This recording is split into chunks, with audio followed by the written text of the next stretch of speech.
Madsen Report, the Sunday Roundup, and I'm joined tonight by two special guests, Andrew Craig, the head of the Justice Integrity Project here in Washington, and John Edward Hurley, who heads up the McClendon Group at the National Press Club. And we've been talking about what really goes on in Washington. We were talking about the sorry state of the media, especially what we refer to as the mainstream media these days. And John, before the break, we were talking about Dan Rather also.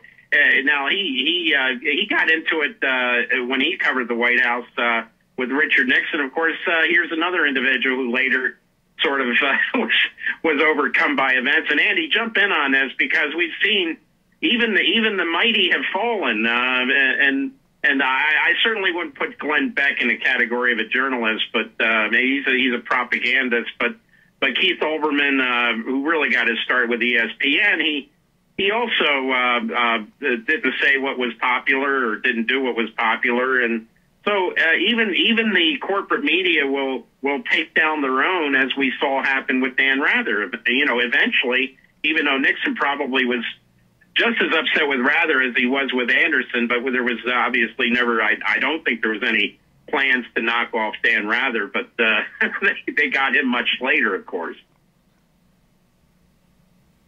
Go ahead. But first, I'm going to kind of set the scene, because all of these places, with their slogans, they try to make it seem like they're fearless reporters who want to, inform the readers of the most important stuff, or the viewers. That's actually not the economics of the business. I mean, the TV viewers pay literally nothing for the network TV. So what are they owed? Often it's the parent company that's really making the money. That may have nothing to do with the news business. When Olbermann, he may not have been as popular as Bill O'Reilly in terms of viewers, but he was the top most popular person on MSNBC, and they got rid of him because they didn't care that he was the most popular. They didn't like what he was saying. But here's my story I was going to tell.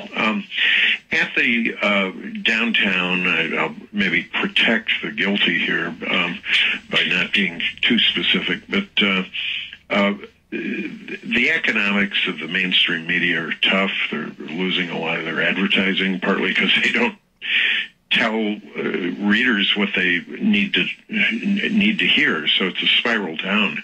At any rate, a bureau was closing. I was told they have a lot of good stuff. I bought a whole bunch of books virtually for free, but I also bought for my office a chair, a nice chair for $20. But while I was there, I talked to the head of the bureau, and I mentioned one of your insights, Wayne, on one of your stories about that Obama won't release his grades, and it's highly unusual. And I said, why don't you ask about Obama's stuff? And this big muckety-muck journalist said, well, Rahm Emanuel wouldn't like it. And I said, well, so what? And he said, well, you don't want to get him mad.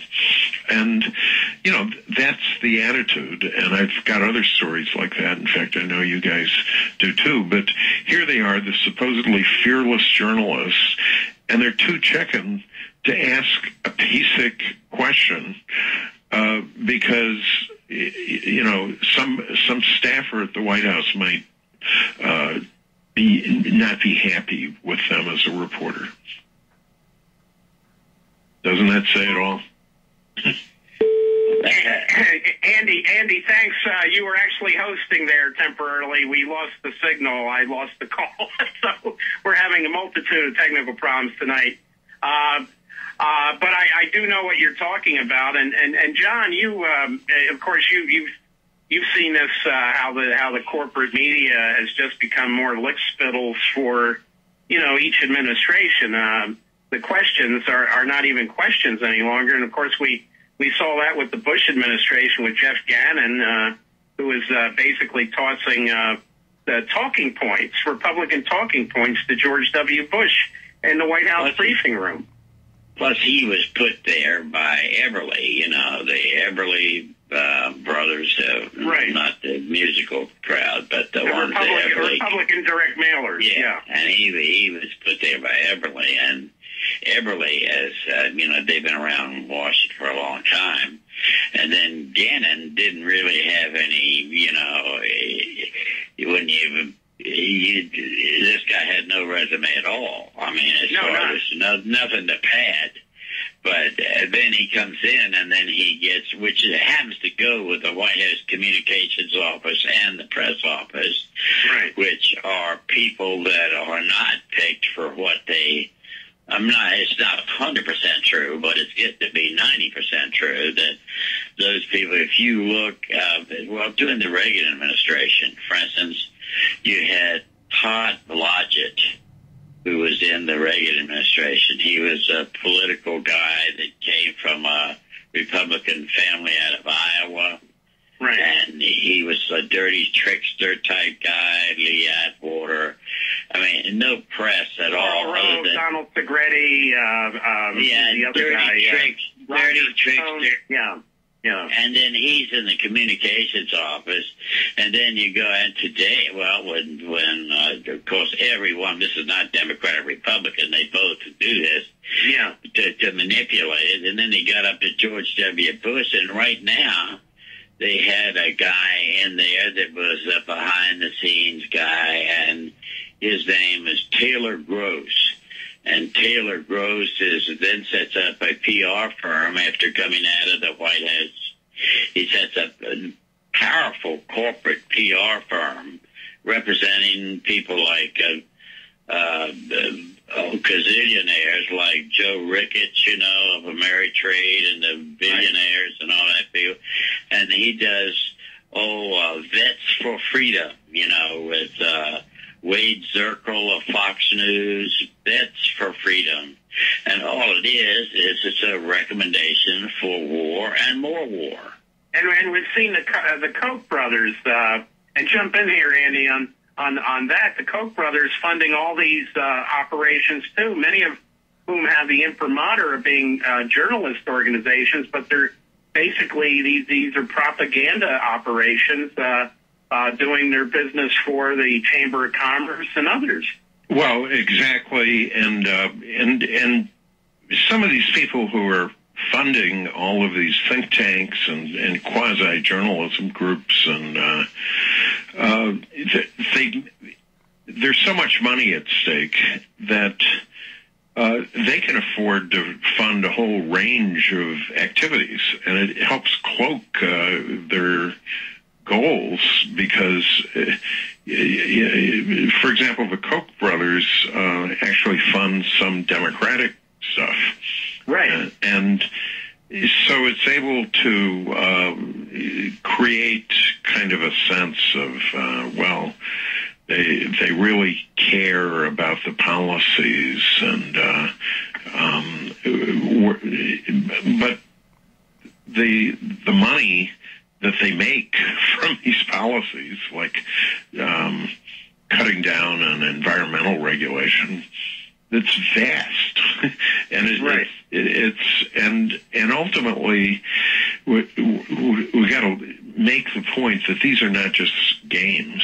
That Wayne, you in your column, I remember it very well. At the beginning of last May, you were the first person to be writing that the Gulf oil problems was not a spill. It was not a leak. It was a disaster. It was a volcano. Absolutely. And right. and you and another of our friends, John Kelly, but also people on the ground down there in the Gulf, were saying this is not a leak.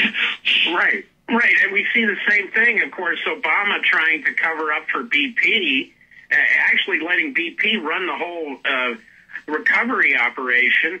And now we see the same thing with the Fukushima reactor disaster in Japan, which the reactor is produced by GE, and we've got Jeffrey Immelt, the CEO of GE, as Obama's Jobs and Competitiveness a panel chief, And we see the same thing playing out with the Obama administration, more concerned about PR for BP and of Japan, providing any sort of assistance to the people adversely affected by these two disasters.